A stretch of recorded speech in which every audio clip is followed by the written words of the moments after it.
continued study in Genesis. We're going to finish chapter 9 this morning. Last time, I'm not really doing any review this time. Where we kind of ended last time was after they'd come off the ark. God kind of said it's okay to eat the animals, and he instituted capital punishment for anyone who would kill another human being. Their life was now forfeit. But that kind of wrapped that all up. And then we move into this new last section here of Genesis 9.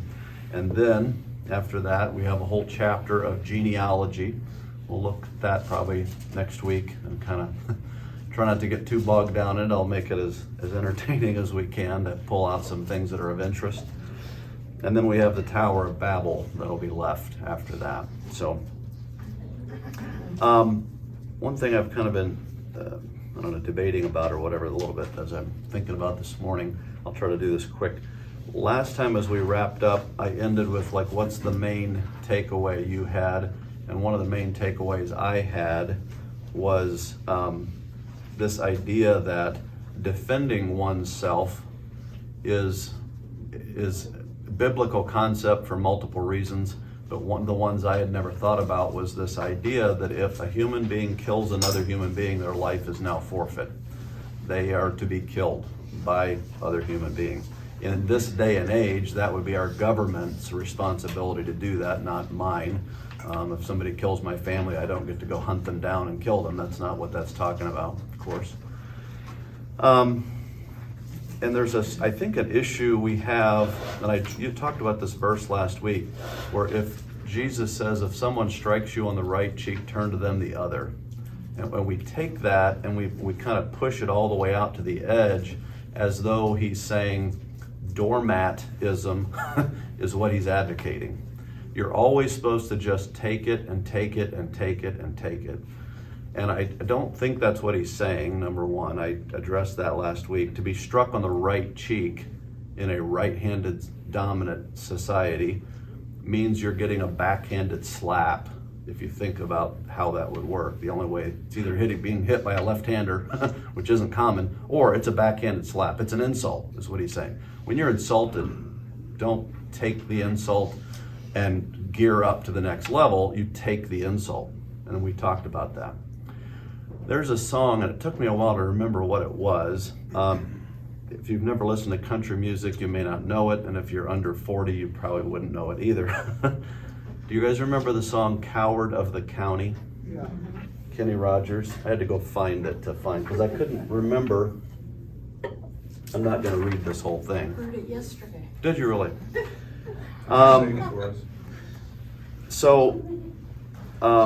This thing starts with, everyone considered him the coward of the county. He'd never stood one single time to prove the county wrong. His mama named him Tommy, but folks just called him Yellow. So it goes on and describes that. And then when he was 10 years old, his dad died in prison. And the dad's brother took him to raise. And the chorus is the dad saying to Tommy, promise me, son, not to do the things I've done. Walk away from trouble when you can. No, I don't. It doesn't mean you're weak if you turn the other cheek. I hope you're old enough to understand. Son, you don't have to fight to be a man. That's really good advice. It's really good advice. You don't have to fight just to prove you're a man, right? But then it talks, the third verse brings up this girl that he likes. Her name's Becky. And it talks about the Gatlin boys come calling on Becky, and there's 3 of them. And then later, Tommy shows up and sees the look on her face and realizes what's happened. And so he goes to see the Gatlin boys. And it says the Gatlin boys just laughed at him when he walked into the bar room. One of them got up and met him halfway across the floor. Tommy turned around and they said, look at old Yeller leaving, but you could have heard a pin drop when he stopped and locked the door. So the point I'm trying to get at here is turning the other cheek is actually very good, but when it's done perpetually with never a resistance, it invites danger and problem for those you care about. People, the bad people in the world, realize they're vulnerable. There's no protection for them. They're easy prey. So by doing this, turning the other cheek, which is a good thing to do and an insult, if you take that too far, you're actually endangering those that you love. So last bit of the story, I won't read any more of that. My son, one of my sons, was being bullied here in school several years ago when they were here. And he would talk to a teacher and they really wouldn't do anything. And he was telling me and I'm telling him, well, you do this, and he wouldn't really do much. And so it just kept happening and happening. So finally I take him down to the basement. I'm gonna show him some, like, here, if they do this, then you can do this. And the thing I ended up with is saying, listen, if you don't stand up to these people, they are just going to continue to do this. The only way to stop a bully is to stop the bully. But Dad, I'll get in trouble. I said, and I will pick you up from the principal's office and take you for a milkshake. Do not. Yeah, you cannot. I'm not talking about not taking the insult. I'm saying when someone is physically bringing you harm, you have to stand up. So I don't think that gets described well, especially in this kind of setting. I think we associate nice with holiness. And those are not synonyms. John the Baptist was never accused of being nice. Jesus said he was the greatest of all the prophets, right?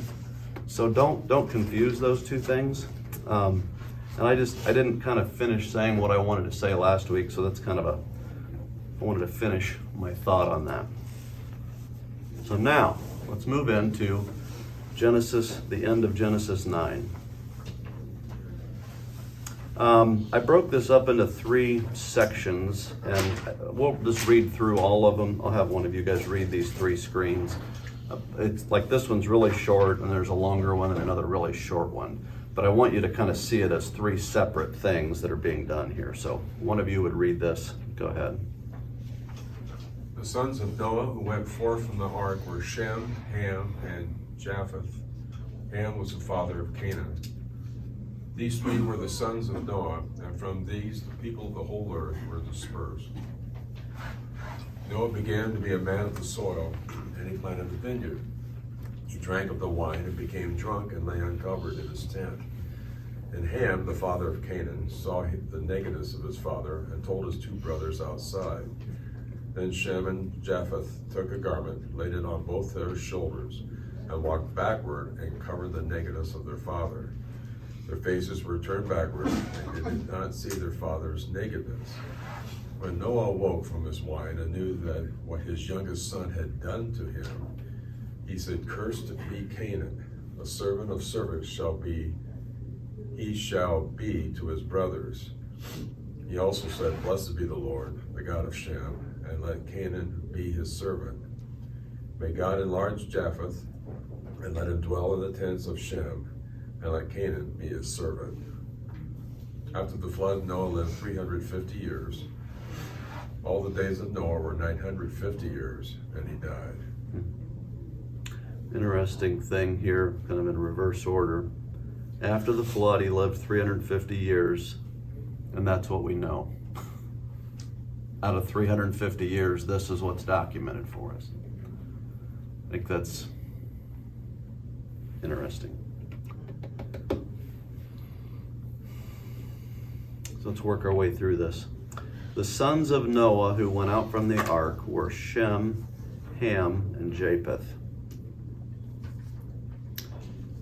There's a parenthesis here. It's sort of like an addendum. It's not added to the text, but it's kind of a caveat or a set apart. Just be aware. Ham is the father of Canaan. That's going to become important, so be aware of that. It's kind of what's going on there. So the first question on your sheet is, what is the significance of telling us Ham is the father of Canaan? Why bother telling us? We don't hear any of the others. The other 3 brothers, we don't hear their kids' names brought up. Why is that being brought up? So that you can understand Noah's, I guess, curse later. Yeah, that would be. So let me show you this. This is interesting. I never thought about it, and I heard a comment, and then I read a commentary that made a similar comment, but I can't really. Let me ask you this question. This is what I was searching for yesterday. We know that Moses wrote the Pentateuch, the first 5 books of the Bible. There's thought that Moses may have compiled the works of maybe Adam and others leading up to the time of Noah, or the time of Moses, sorry if I said Noah. Moses maybe just compiled the different like eyewitness accounts of different events up to his point, and with the help of the Holy Spirit, he pulled that together in a cohesive way, and we now call it Genesis. He's the author is the way we describe that, but there's thought that maybe he pulled some of that from prior writings that we don't have anymore. Don't know exactly. Could have just been God gave him all this information, in a miraculous way. That's possible too. The point is, when did the people of Israel get the book of Genesis? When did they first hear that? When was that first read to them?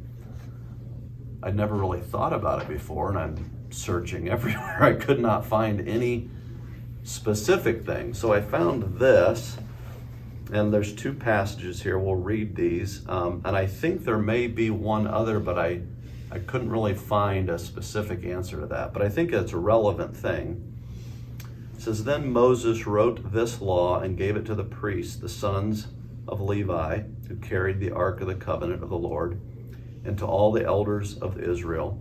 And Moses commanded them at the end of every 7 years, at the set time in the year of release, at the Feast of Booths, when all Israel comes to appear before the Lord your God at the place that he will choose, you shall read this law before all Israel in their hearing.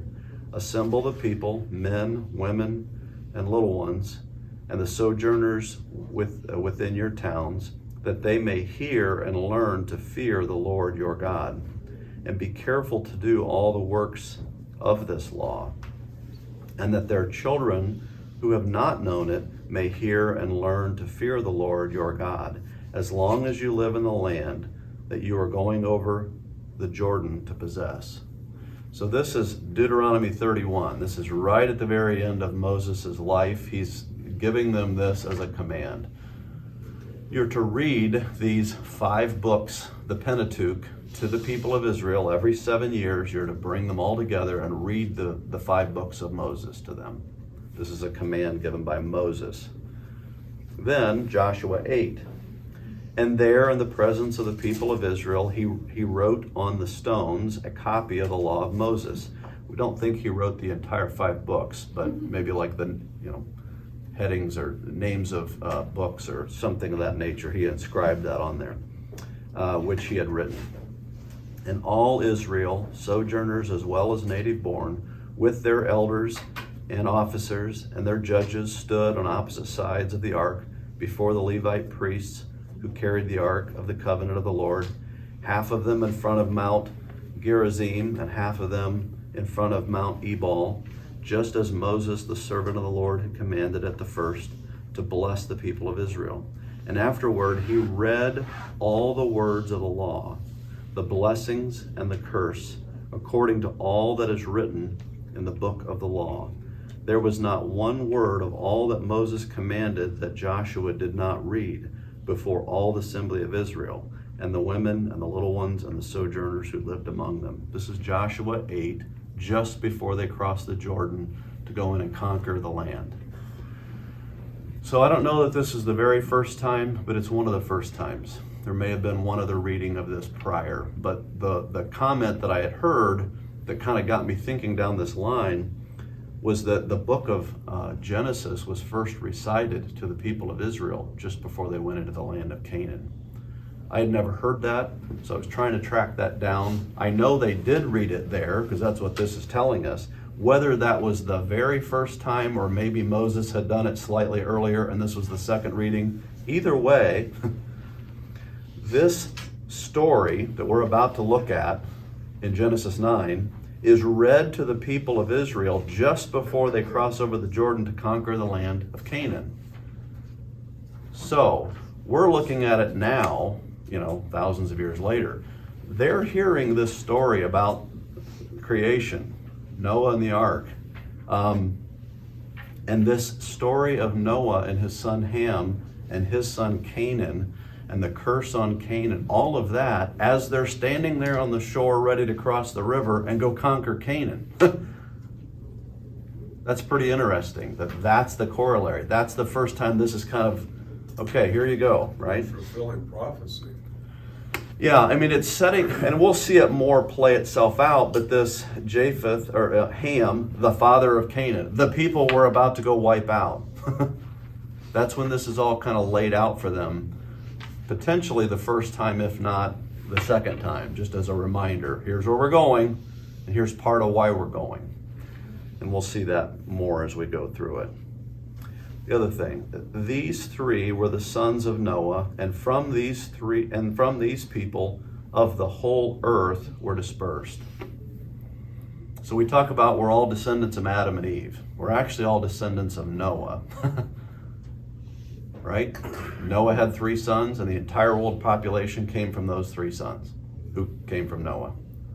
Who came from Adam? Who came from Adam. So we are the sons and daughters of Adam, but Adam had all kinds of kids, and they had all kinds of kids, and everybody but Noah died.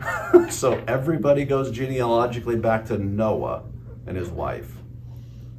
And then from there, there's 3, and then from there, we'll look next week at what they call the Table of Nations. All the nations of the earth at the time are represented back to these 3 sons. But those 3 sons go back to Noah, one man. Go ahead. So if this is the first time they've actually heard about the 5 books and heard them read to them, everything prior to that would have all been word of mouth. Or potentially written and just had in bits and pieces. Compiled. Yeah, hadn't been compiled into one thing. Because there's a reference to a book, I saw it and I forgot to make note of it. But there's a reference to a book prior to the flood. I'm trying to remember where that's at, but The Enoch? You mean the scrolls of Enoch? no, those are not written by that Enoch. Like the book of Enoch is written by someone later, and it's named after Enoch, but it was written far later. No, I can't remember. If I remember it, I'll tell you next week. But go ahead. Well, in the book of Joshua, it talks about a book where it was recorded about the sun standing still when Joshua was fighting. Mm-hmm. That would be after this, but So there were other books being Right. written besides Right. the Word of God. yes, that's the thing, is there is written language. This is one of those misconceptions we have because of being part of the culture we live in. We think of people at the time of Adam as stupid, and we're getting smarter and smarter, and the opposite of that is true. They started incredibly smart, and we're getting dumber and dumber, but we're just standing on the shoulders of giants before us, so we look artificially smarter than we are, because we get to start where they left off, So the point is, we do think they had written things prior to, like Egypt, they had papyrus and things, and so there were scrolls and things written, so we think that's what potentially helped bring some of that together. The other thing is, I know that at the giving of the 10 Commandments, there was a section of scripture read, but it was out of Exodus. So I found other places where Moses was reading to the people, but it's not reading the entirety of his writing. So my point is, I couldn't find a specific answer as to when Genesis was first read, but aloud to the people. But this may or may not have been that first one, but we do know it happened here. So, okay, Question, go ahead. well, statement really. Okay. Wasn't Noah, What? wasn't Noah part of the genealogy of Adam and Eve? Sure, yeah. So that means we're still, we talk about first Adam and the second Adam as Jesus. Right. Spiritually, we're tied together Yes. that way. Yep. But also, I would say physically, because Noah was at the same. Yeah, I probably said something I don't realize I said, because it's happened twice. I'm not saying we're not sons and daughters of Adam and Eve. We absolutely are. And if I said the opposite of that, I apologize. It's like Moses and the ark, where you say things you don't mean to say. So maybe I said that accidentally. Well, it's just my interpretation. Well, that may be, but I always put it on me. What I'm saying is we all think about we're all sons and daughters of Adam. True, that's very true. But we are also all sons and daughters of Noah because everybody but him and his 3 sons died. And those 3 came from Noah. So Noah, everybody on earth finds their lineage back to Noah, who then finds his back to Adam, of course. But I just never thought about it, the fact that everybody's related to Noah. It's kind of obvious, but I just hadn't thought of it. You know what I mean? We know we're all related to Adam. Well, we're also all related to Noah. So, all right. Well, does that mean that the Ark of the Covenant went on the No. ark too? It was Or did it created in the time of Moses, which would be several hundred years later. Yeah. Because this is what they're reading here in Joshua 9, where it talks about the Ark of the Covenant. This is after Moses' death, which is, 1,000 years or something after the Ark. I'm rough guessing. I don't remember the actual time frame. But it's a long time later. Okay, I have a question. Go ahead. You know the time frame of when they crossed over the Jordan to conquer Canaan? in terms of what year, Yeah, I don't remember. That's what I was trying to do. If I could remember that, I would know how far after the 1600s or so that we had, because I know from creation out to the ark, or the flood was about 1600 and something years, but I don't remember from there to Noah. But you've got multiple generations and then Abraham, and then it's 400 years after Abraham, so we're talking somewhere in the 800-900 years, something later. So we're 2600 from creation. I'd have to do the math the opposite way to come up with BC, but I don't remember. And it seems like maybe one of you will remember, was David in like the 1500s BC or something? I don't remember. So YouTube, I'm sorry, I don't know that. If anybody ever watches these, maybe they'll type that in the comment. One of our last videos has 3 views, so I really don't think anybody watches them.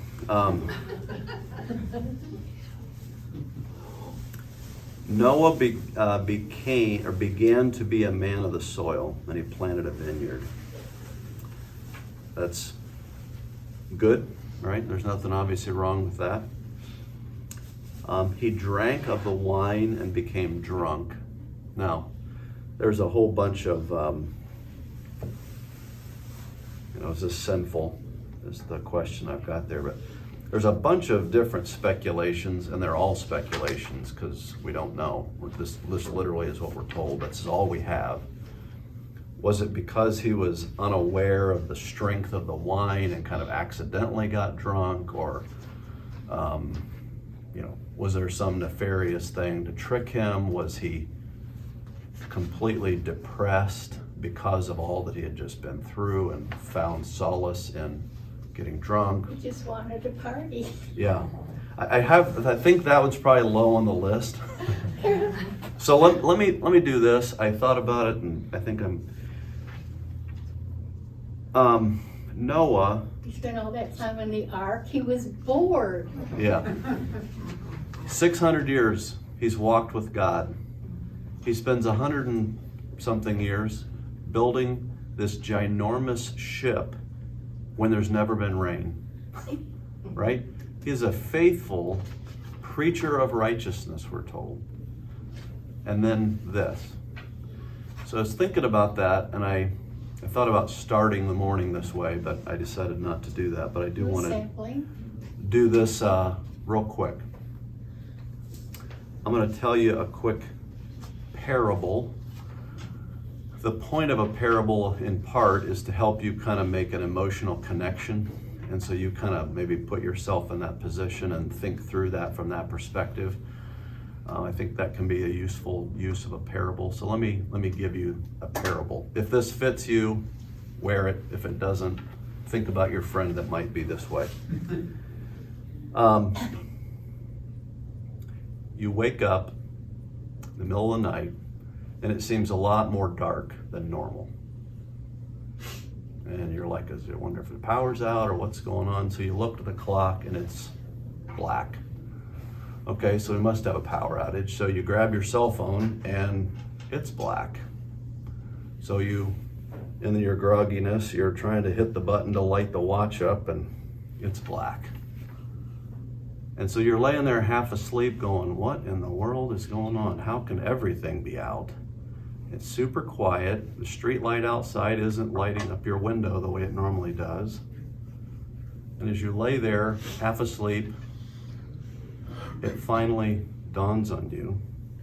You've been hearing for a long time about this thing called an EMP, and you've kind of done some reading on it and know a little bit, but you don't know much. And but you've been trying to tell your friends and your family that, hey, they ought to maybe get ready, because I don't know, maybe this is a bad thing and it looks like this might happen. I mean, they're getting more and more countries that have the ability to do this, and you think maybe this week in the news you heard something about some security thing with Russia and a satellite launch and something, and you're not sure exactly what, because you weren't really paying attention. But so you go downstairs and you start looking, and literally everything is black. It's just dark, dark, like the dark side of the moon dark. And over the next few days, you realize that is exactly what's happened. And when you go to turn the water on, it doesn't flow. You go to make tea at the stove and it doesn't work. And after about 3 flushes of the toilet, you realize, oh shoot, that's not gonna work either. And then the chaos begins outside. And so you kind of batten down the hatches, and you're glad that you listened to that friend and had been putting back some food and some water, and you're thinking, if we can just weather this thing for maybe 90 days or so, maybe we'll be okay. And you hear all the chaos going on outside, and you're hoping that you can just stay hunkered down long enough to let this blow past and then see what happens. And so 90 days later, you poke your head out, and the world is utterly different. There's nobody hardly left around. You remember the fact that you read somewhere that within 90 days they expected as much as 90% of the people to be dead if this were to ever happen. And that seems about right from what you can see. And you kind of knew this might happen because you've been paying a little bit of attention, and you guys have survived, barely. What do you do now, right? So this is Noah. Noah's been warning friends, family, for years and years and years and years, and literally nobody but his kids listen.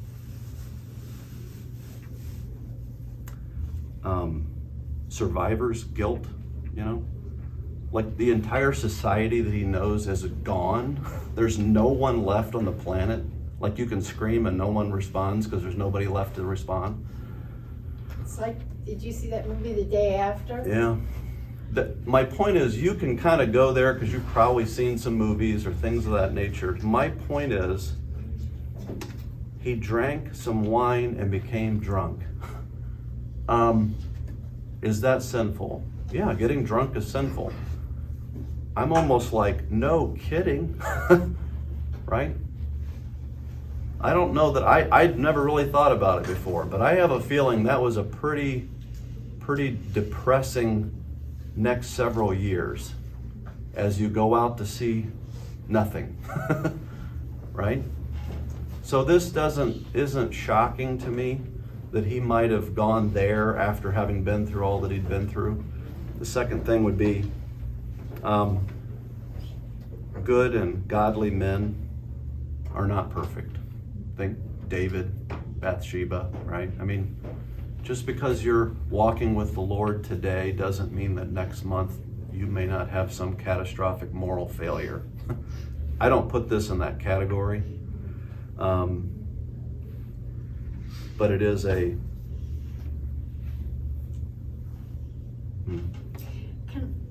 That's real quick, it just reminds me of, I came from Michigan, but I've been here 23 years now. But the man that brought me here has friends in Whitley County, and it was before the millennium, or when the millennium was coming. Yeah. And I remember them plotting and planning what to do when all the power went up. And I would sit Y2K. there and listen, shake my head and go, of course, none of that happened, but he had a wind-up radio that didn't need batteries, Yeah. and like he was waiting for catastrophic things to happen, and Yeah. I just was sitting there shaking my head going, wow, you're really out there, aren't you? But not saying a word, just listening. Just, it was so funny, it was just, And well, that, we're gonna lose this and this. and that's the thing, there have been these kind of predictions in the past, and that's what he dealt with. He dealt with people thinking he's crazy, right? So let me go here and then I'll go back there. Well, I would just say that my thought on that is, and maybe I'm wrong about this, but they drank wine back then because there was, a lot of the water wasn't safe. Yeah, they didn't have Right? sanitation systems like we do, So yeah. if he's out there and he's working and hard work. Drinking He's more thirsty. than water. He's drinking yeah. because that's what there is to drink, so I can see why he maybe drank too much. That's possible. I know That's that good. they Didn't talk drink about. to get drunk, but drink to. Right. It's good. Yeah, so I think you could drink, I mean, the water was not polluted, maybe the way it is now, and so maybe they could have drank water, and my understanding was they would use water and they would dilute wine into it to help kill any bacteria that might be in it. So I don't want to get him too far off the hook, because he does actually get drunk. And so, is that sinful? Yes, it's sinful. It's sinful to get drunk. Is it sinful to drink? No. But that's the problem. By the time you start getting to that point of being drunk, it may be your judgment is clouded, and now you go further than you should because you're not thinking as clearly as you should. Let me go back here and then back up to you. Did you have something, Frida? Yeah, well, I was thinking, prior to the flood, Noah was really busy Yeah, building that ark yep, and preaching yeah, to everybody around about. After they landed on Yeah. land, there was no one around yeah, but his family. And obviously some time had elapsed, some children had been born. And I wonder if he wasn't somewhat disturbed about his son Ham and his offspring, who were starting to act in sinful ways, like the people that he preached against. sure. And, you know, so Which is the more of the, yeah, yeah, so if he had planted a vineyard because it was probably good land to Yeah. plant some grapes and grow it, he probably didn't know the effects of wine at that time, maybe, you know. potentially, but again, you don't go from sober to drunk in a matter of seconds. That's No. something that, having never been drunk, I'm taking this by the word of others.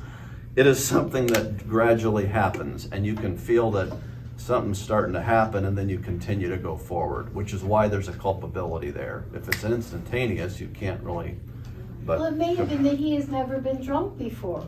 it's possible. I would think maybe that's true. Go ahead, Julie. I just had a question, like back then, would he know being drunk is a sin? And also, where is his wife? Like, you would Yeah. think she would be the one Yeah, Ham would get to go into the tent instead of the brothers. we're gonna go there. Yeah.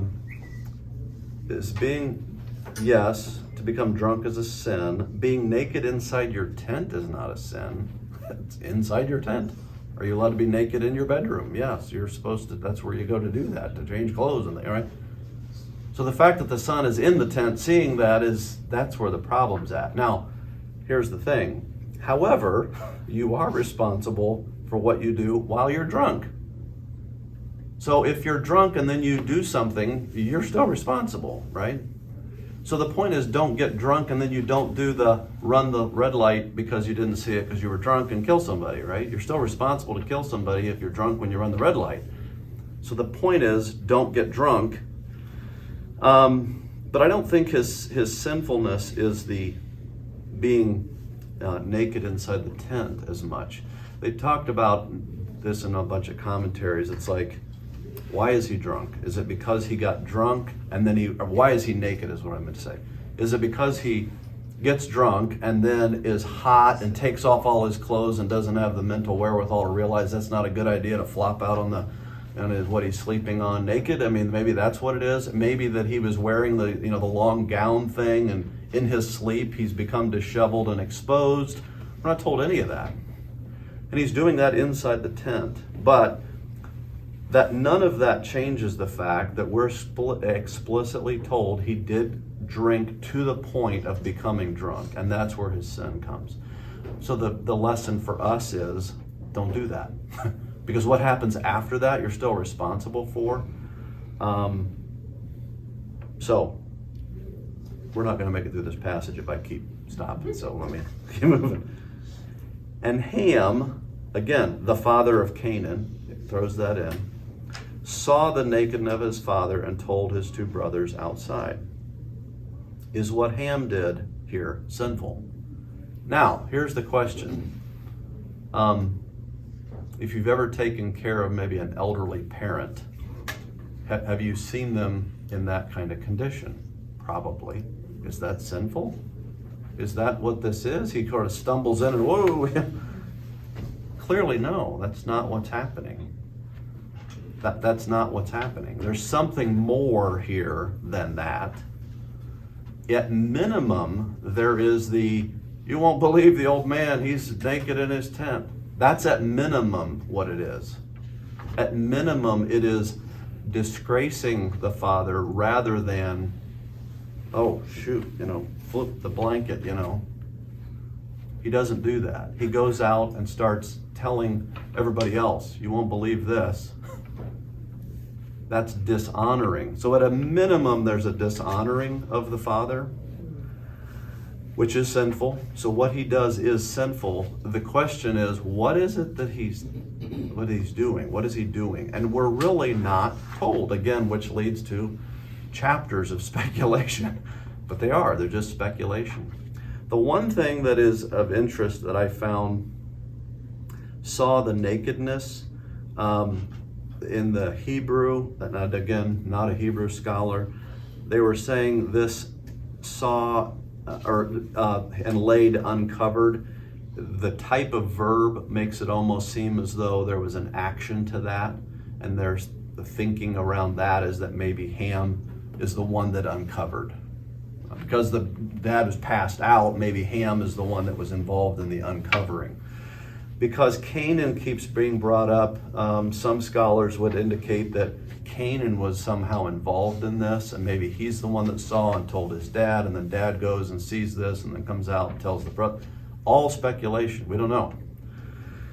Was there something physically done to the father? There's all kinds of speculation there. We're not told any of that. You'll see why some of that comes up here in a moment. So is what Ham did sinful? Yes, it is. What is it? I don't know. I don't know what it is, but it is sinful. Because again, at minimum, it's a disrespecting or a dishonoring of his father. So, Shem and Japheth took a garment, laid it on their shoulders, walked backwards in, covered the nakedness of the father. Their faces were turned away. They didn't see the father's nakedness.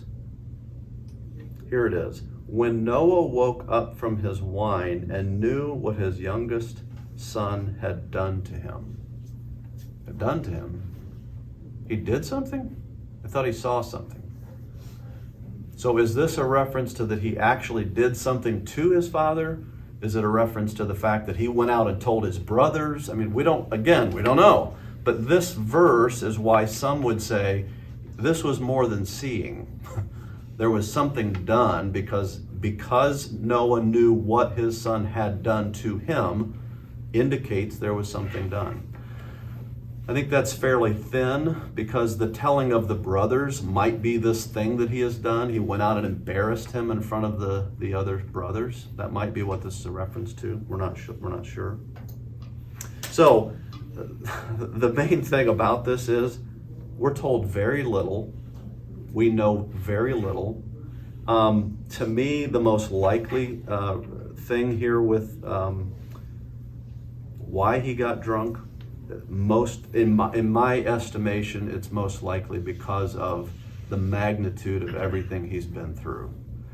And in a moment of weakness, he just wanted to forget for a bit or something along that line. And then in having done that, then he leads to him becoming uncovered in his tent, which is more of a byproduct of the drunkenness. What happened with Ham or Canaan, we don't know, but it was bad, whatever it was. So, is what Ham did sinful? Yes. While we're not told exactly what he did, we know that he did something that dishonored his father in some way. That is kind of a minimal amount. We know at least that. Could be more than that. Noah's response, totally confusing. So Ham does this terrible thing, and Noah says, "Cursed be Canaan." What's Canaan have to do with it? It's his grandson. Yeah, why are you cursing the grandson? If Ham dishonored his father, why is Canaan cursed? Natural question, right? A servant of servants shall he be to his brothers. Would that be like a punishment? Let me read my answer here, and then we can talk if you want, but this seems to be a prophetic statement. I've read that in several of them, and that makes sense to me. He is not punishing the son for the sin of the father, but simply predicting the outcome of Ham's son. Cursed be Canaan. You have a dad like Ham. Your life's going to be bad. In other words, a man who would do what he just did and he's raising you, cursed be you, is kind of what I think there might be going on there. You're not getting the kind of proper upbringing that would help you to be a good member of society. Your dad is behaving the way he is, and he's the one instilling moral fortitude in you, which is obviously lacking in the dad, so therefore cursed be the son. Now, when we were going through something, I can't remember the series now, I showed you the lineage of two men. And it was from like 1775 to 1850. One was a criminal and one was a theologian.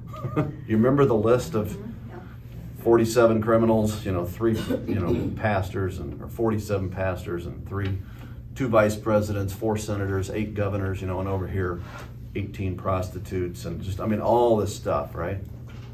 What is that? Does that mean that the dad's sin rolls down? No, it's when you are morally corrupt, you pass that on to your kids.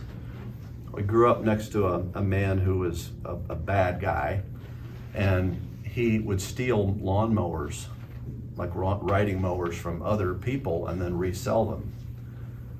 And I was really good friends with his son. Now that son, to my knowledge, didn't grow up to be a convicted felon. I keep up with him a little bit on Facebook, and he seems to be a reasonable person. But we always thought, this guy's going to grow up to be a thug. His dad's he's having the kid drive the truck, and dad's loading the mowers and stuff. You know what I mean? So when you're being taught to be criminal, or you're being taught to be immoral, guess what? You become immoral. I think that's probably what's going on here with this curse on Canaan. Here's the other piece, and I actually copied this from John MacArthur in the commentary. Not the whole sentence, but I should have probably put quotes around it. I just figured I'll tell you, that's what I've done. This also, and this was his comment, establishes the historical legitimacy of Israel's later conquest of the Canaanites. Cursed be Canaan. So when are they reading this? As they're walking into Canaan to destroy the Canaanites. This is when this is kind of all laid out before the people of Israel. This is who we're about to go get. So that's an interesting thing, that's where that comes in at. Now, does that mean that they can go get Canaan or Ham? No. But again, immorality rolls kind of down through the generations. And it has gotten so bad by the time of the Exodus and the entrance into Canaan that they're into all kinds of horrific things and worshiping false gods. And as we talked about before, the Nephilim are in the land and all that stuff. And it all started with Ham, which led to Canaan, which led to Nimrod, which we'll learn about in weeks to come, who's like the first archetypal Antichrist. I mean, it goes bad fast, is the point. Boy, if no one had known what that was going to happen in Canaan, he'd have drunk a lot more. That's just Or saying. thrown Ham overboard during the boat, I don't know. You know what? I'm standing up for Noah. Noah was in the process. He knew something was wrong with him because he drank too much. He was in the process of getting out of his work clothes into his jammies, but he didn't make it. I agree. That's the passed whole out. nakedness part I'm not really holding against him because he's inside his tent. It's okay. It's hot.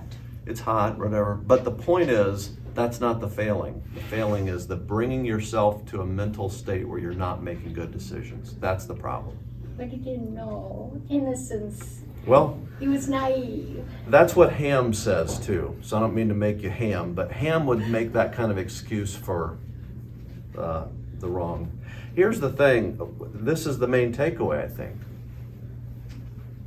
As awesome as Noah was, and he still could fall. Take that as the warning that it is. Well, All right, let's keep moving so we can finish this.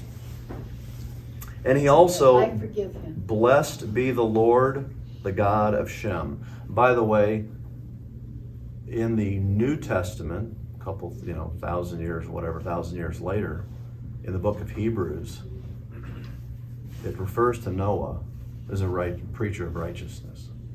So obviously, God's not like, well, that's it, you're out. Noah is still a noble character.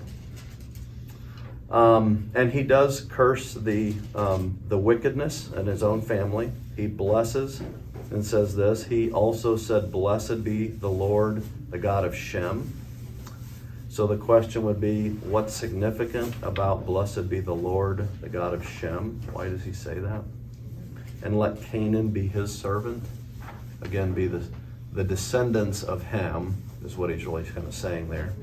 Be the servant of Shem.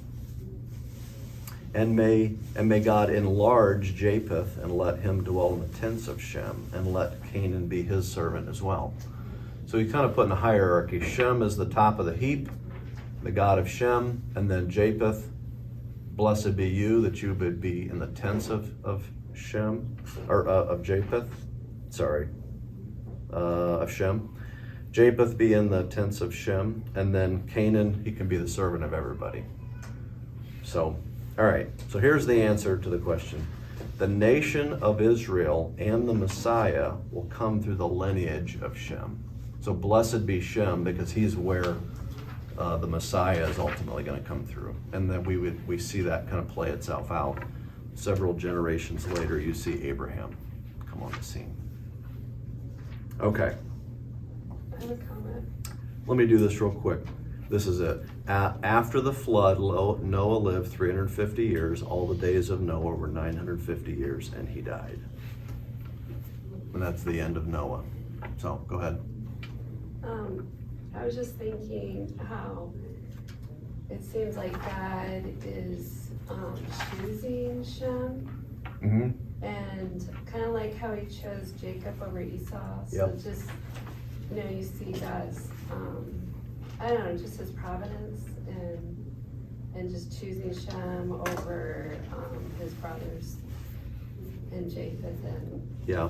Canaan. I don't know, it's just seeing that. He does. He always chooses, and he always chooses in ways that we might not, that aren't, again, picking the younger rather than the older, picking David, the least of the brothers of the sons of Jesse, things like that. Shem, Ham, and Japheth is the order they're listed, but yet we're told Ham is the youngest in another passage. So these are not in birth order, Shem, Ham, and Japheth. Because if Ham is the youngest, why is he middle, right? So the point is, we don't even know that Shem is the oldest. He might be the young, or he might be the middle one or whatever, which would fit the pattern of not picking the obvious. But we don't know that for sure. But what we know is that Ham is not the, We also don't know what all of Noah's children had to go through while he was building the ark. yeah, And we don't know what happened in those days when they're all cooked up together in the ark. sure. I'm a daughter of 6, Mm-hmm. and it was interesting growing up with 2 sisters and 3 brothers. Right. And when you're cooped up together for long periods of time, Yeah. conflicts happen. Sure, yeah, absolutely. And that's one reason why here's the other thing. What you see with David and Bathsheba, right? And then compare that failing to Noah. It's like not comparable, right? Noah had one extra drink of whatever at dinner, and David is like, go get her, bring her here. Okay, now kill the husband. I mean, he is off the rails, and he is a man after God's own heart, right? Why? Because he's repentant of what he's done. So I'm not wanting to indicate that I'm throwing Noah under the bus. I'm actually like identifying with Noah, not on the good side, but on the, I can get the fact that with everything he's been through, to need some escape. You know, they don't have Netflix back then. They don't have football. They don't have distractions, right? It's just, you step out of your tent door and there's nothing there. He medicated himself. I Yeah. need to get some sleep. He's self-medicated, yeah. In a way that ended up not working out well. So I guess, again, there can be wisdom we can take from that, but I had something that I took away. It's not the main sure, takeaway, one of the but it things. just hit me. You know, long before our racially tense Yeah. society, decades ago, I was always told and accepted it because nobody had anything, that the curse of Ham was that you're black and you will be served. Yes. It all kind of didn't make, but that's the only, and this is the first time I've heard what it really is. Oh, yeah. This, The very first time. that the curse was, yeah, Canaan. it was for Canaan was the- Related to that. the yeah. Ham, the thing Yeah. is, yeah. The other thing is, there's really no good evidence for the fact that that's where the black race came from. That's more of a, I'm gonna say it didn't make a lot of sense for me, but that was just supposed, you Yeah. know, it was just. it's the said. excuse people use to hide their Yeah. prejudice, yeah. Yeah, good. There's so much missing from this story. Absolutely. It makes Yeah. no sense to me, because Ham's fault was telling his brothers, Yeah. but the brothers are the ones who covered Noah. Mm-hmm. But Noah somehow automatically blames Ham, so there's something missing There's a there. lot missing, yeah. I mean, he obviously knows something that has happened. Yeah. And we're not told how he finds this out, or, And yeah, he we don't never know. blamed the brothers at all for covering him. No, and that was because they did right, so there would be nothing to blame them. They went in backwards, not looking, and cover so that no one else can see and neither can they. Well, that's what I'm saying. He did know that somehow. That's why he blessed them, right? There's just so much missing. that- So here's the thing on that. Why don't we know that? Because God doesn't want us to know that, or He'd have wrote it down, right? God inspires every word of Scripture. We have absolutely everything He wants us to know. Why did he skip from Ham to Canaan and then put the curse on his descendants so that Joshua could wipe them out? And again, Because that's what he wanted to do. yes, it is. The point is, when you come to these things like Jesus, born a couple years later, the Magi come. We know that it didn't happen at Bethlehem. It happens later in the house. And then they escape to Egypt, and then they come back. And then he's lost at the temple at 13. And then he's 30 years old. Wait a minute. What? That's a big jump. What about all that other time? God doesn't want us to know that. Well, what did Canaan do? We don't need to know. We're told everything he wants us to know. And so if we don't know, it's because he doesn't want us to know. Because he could have added an extra sentence and filled in all the blanks. So the point of this is not to say specifically this. I'm just pulling up the passage in general. I think the main takeaway is don't get drunk. It's the only takeaway you can take. It's not wrong to be naked in your bedroom or your tent, right? That's no problem.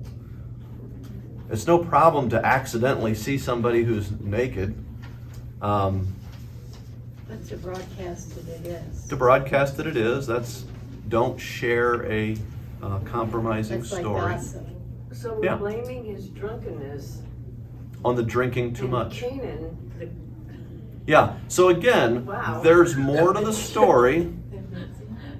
And that's why I think when I have the answer, what's the, I don't know where I have it now. This seems to be a prophetic statement, not a Canaan is cursed because I got drunk. It's not that. It's Canaan, your dad is such a reprobate. Your life's gonna suck. It's like, okay, that seems more likely what this is. You know, You're because- going downhill morally because you don't have a good moral influence. And the point is, he's right. As we get into the genealogy, again, the first archetypal Antichrist comes through this line pretty quickly. So Noah's right. I mean, he's not causing it by saying this. He's predicting this is where this is headed. Maybe because he was the youngest, Ham was the youngest, he didn't know what to do, so he went to his brothers for. No, it's not that, or there wouldn't have been the sin. Yeah. And Ham already had shown some character. Just like you're saying, you can forgive Noah because he had a lapse in judgment. Mhm. You could say the same thing of Ham, but I'm thinking because the curse is this way, Ham has already demonstrated a little lack of character Yeah. somewhere along the line. Yeah. This wasn't first. Yeah, I think that that's true. I don't think that this is like he's been this honorable man of God and all of a sudden he accidentally sees dad and the grandson gets cursed. It's not that. That's why I'm saying there's more going on here. We don't know exactly what it is, but clearly there's more going on than just he accidentally and then, hey, what do we do? This, it's not that. the dishonoring could be a lot. I think the big dishonoring thing. Okay, I'll give you my main takeaway. And everybody should have their own, of course, but mine is no matter how much you have walked with God in the past, you need to remain vigilant in your pursuit of holiness. Don't take finishing well for granted. He made it 650 years or so before he blew it. What was his total age? 901? 950. 950. I remember hearing a message by John Piper years ago. It was his dad was like in his 90s at the time, and he had been a preacher as well. And just the heart you can hear as John Piper is talking. He was begging God on behalf of his dad that his dad could finish well. He was so consumed with a concern that his dad could finish well because he had seen so many not.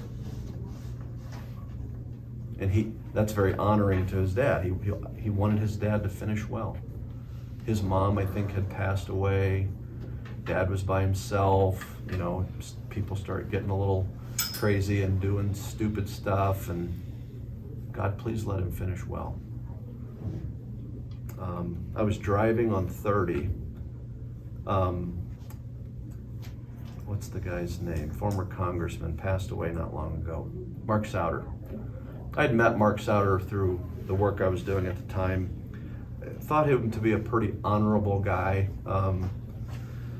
Disagreed with him on some stuff, but what I learned over time is he would do things I disagreed with, taking a principled stand, which is pretty rare in politics.